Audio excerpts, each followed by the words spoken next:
Meu nome é Nick, eu tenho 35 anos e estou aqui no debate para defender a minha fé, defender o nosso Deus, defender tudo aquilo que eu creio, o Evangelho. Como é que você chama mesmo? Prazer, meu nome é Nick. Nick. Sou o marido da Thames. Ah, sim, legal. A afirmativa foi se Deus é bom, porque o inferno existe, né? Uhum. Eu queria entender sobre o que é para você... Se é justo. Se é justo, né? O que você entende como justo? Legal, acho que essa é uma pergunta muito importante. Suponha, e aqui eu vou usar alguns exemplos, por exemplo, de autores como o Richard Schoenig, que você tem um professor que vai aplicar a prova numa turma de 30 alunos e ele arbitrariamente decide que um terço desses alunos aqui, 10 pessoas, independentemente se fizerem ou não a prova, ou independentemente do desempenho, eles vão tirar nota máxima. E 70% desses alunos vão acabar, no final das contas, tendo dificuldades, porque para passar de ano ou ter uma nota boa, eles vão ter que ralar, vão ter que estudar, enfim.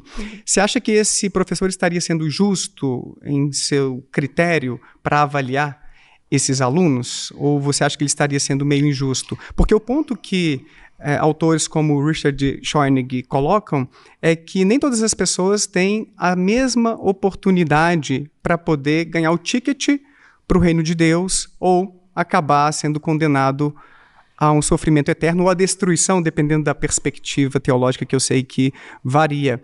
Então, eu não sei, por exemplo, o que você pensa de crianças ou bebês, né, que acabam não sobrevivendo, se eles vão para o céu, para o inferno, se vão para um limbo, alguma coisa assim, só para a gente começar a conversa.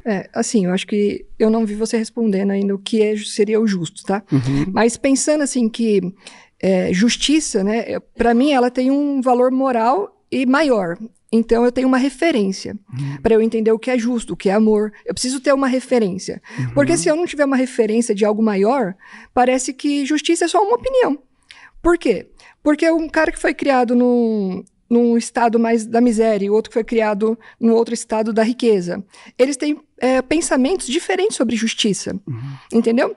Então, o que pode ser justo para você pode ser injusto para mim. Entendeu? Por quê? Porque daí começa a ter uma dicotomia na justiça. E fica muito estranho isso, porque... Por isso que eu tentei te ilustrar, só para tentar te definir melhor então. A ideia de que pessoas, por exemplo, um grupo de 30 alunos, teriam o mesmo interesse em mandar bem na prova e aquele agente ali, o professor, acaba aplicando critérios diferentes, de forma que torna desigual. Então, elas não têm a mesma oportunidade. Existe um desequilíbrio na forma de tratar pessoas que têm interesses comuns. Aqui eu estou ilustrando um tipo de injustiça que eu vejo nesse esquema de salvação do cristianismo. É que eu não vejo Deus limitando a sua presença, né? Então, em Romanos 1, 19 e 20, vai falar que ele se revela pelas coisas naturais, pelas coisas criadas, não criadas, visíveis e invisíveis. Então, se você olha para a natureza, olha para o céu, olha para as coisas criadas, para o ser humano, você naturalmente já pensa, tem algum criador sobre isso. Não é natural que isso aconteça. Agora, voltando ao tema, que seria se Deus é justo, por que vai para o inferno, né? Eu creio que assim, você acabou de falar no outro tema, que seria ruim uma criança ser estuprada, uma criança ser morta por alguém, por um pai, por uma mãe. Então, o que está acontecendo ali na criação do inferno é Deus estabelecendo a sua justiça. A justiça sobre as coisas que foram colocadas contra a sua vontade, entendeu?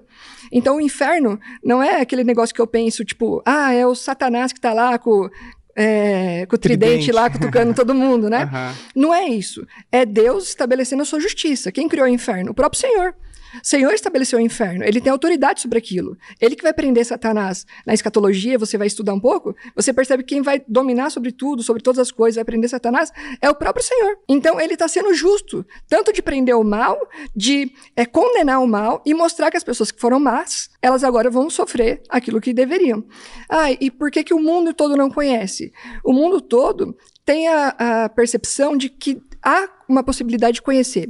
Se você ouvir histórias de missionários, por exemplo, tem lugares que eles chegam em tribos indígenas, aquela tribo toda já está evangelizada, porque de alguma forma eles tiveram um encontro com Cristo, entendeu? Mas a gente tem 70% da população hoje não cristã, então a maior parte das pessoas, de acordo com pelo menos um tipo de perspectiva popular entre os cristãos, vai acabar indo para o inferno.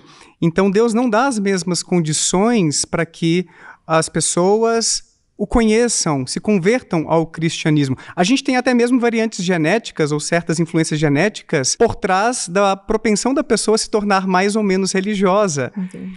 A gente tem, então, nessa perspectiva social, cultural, uma probabilidade grandíssima de que alguém que nasce na Turquia se torne muçulmana, por exemplo, ou na Índia se torne hinduísta.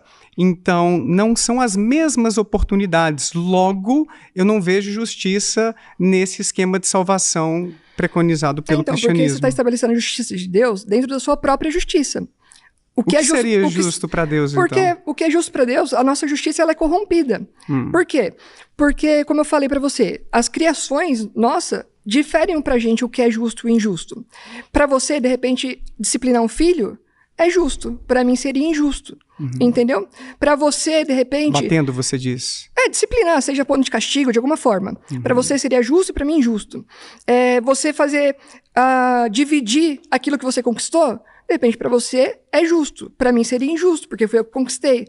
Entendeu? Então, quando eu começo a me basear sobre a minha própria justiça para julgar Deus, não seria confiável. Porque para eu julgar Deus, eu preciso conhecer a Deus. Eu preciso ler a sua palavra e entender qual é a forma que ele funciona. E como isso acontece? Por meio de relacionamento. E como você quer julgar alguém que você nem tem relacionamento? O que acontece é que a luz, ela se faz presente. O problema é que algumas pessoas se negam a enxergar. Mas aí a gente volta naquele primeiro tema. Várias pessoas tentaram enxergar essa luz, não ficaram fugindo da luz. Eu estive no cristianismo até meus 15 anos, eu dei o exemplo do Leandro Carnal também, que orou, que tentou encontrar algum tipo de resposta e teve uma secura espiritual. Tem pessoas que passam pelo cristianismo, não encontram respostas ali e daqui a pouquinho encontram, por exemplo, no budismo, no taoísmo, no espiritismo. Porque eu percebo que a maioria das pessoas que procuram a igreja ou procuram Deus, ou é por barganha, ou buscando o próprio Deus que a sua própria consciência criou. Então, buscando um Deus dentro das suas próprias expectativas, não o Deus que se revelou na palavra. Então, as pessoas têm preguiça de ler a Bíblia. Quantas pessoas são manipuladas pelos pastores hoje em dia? Muitas, entendeu? E eu não acho isso certo. É um problema Por quê? sério. Mas porque o brasileiro e a maioria das pessoas não tem o costume de ler, de ter leitura. E a leitura da palavra te mostra realmente quem é esse Deus, quem é essa justiça de Deus. Você já pensou que muitas pessoas podem se afastar do cristianismo ao refletir sobre isso? Que, por exemplo, homossexuais vão para o inferno?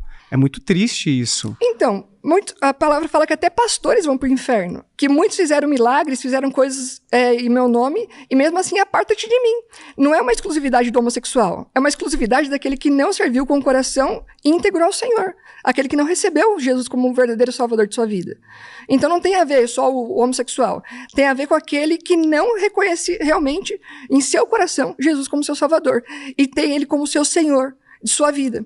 As pessoas vivem hoje sendo os próprios senhores de sua vida, não dependente da palavra e seguindo os caminhos que Deus propôs para a vida delas. Como você ia se sentir se você tivesse um filho com a Tamis.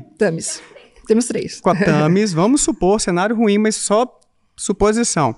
E aí você tem um novo filho e vocês se divorciam e esse filho acaba sendo criado por uma família, vamos supor uma coisa bem assim, de uma outra religião, de forma que ele se converte para aquela outra religião, porque ela arruma outro marido lá na frente que é hinduísta, por exemplo, e ele acaba se convertendo. Você acha que... Como é que você ficaria com isso, cara? E 70% da humanidade. Sim. É muita gente. Cara, eu creio que Deus... Tenta imaginar que se fosse com você, sabe, com um filho seu. Eu creio que Deus é soberano e ele não perdeu o controle da história. Então, no tempo oportuno e no momento certo, Deus vai se revelar a esse coração se for da vontade dele. Por quê? Que justiça tem eu para querer o olhar de Deus? Por que a gente quer tanto amor e ser salvo por Deus? Qual é a necessidade disso? Valeu, cara.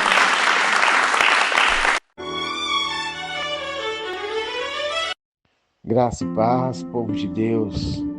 Eu sou o profeta pastor Marconi Silva e nós estamos com a campanha 30 dias no Salmo 17.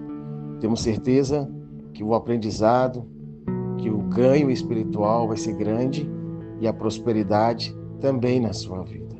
Participe conosco. O link da playlist está nos comentários fixado e também na descrição desse vídeo. Você encontra outras playlists para participar. Venha mudar a sua vida e declare nos comentários de cada dia da campanha que você assistir Deus muda a minha história e eu tenho certeza absoluta que aquilo que você profetizou, com fé, eu determino em nome de Jesus que já está acontecendo. Campanha do Salmo 17.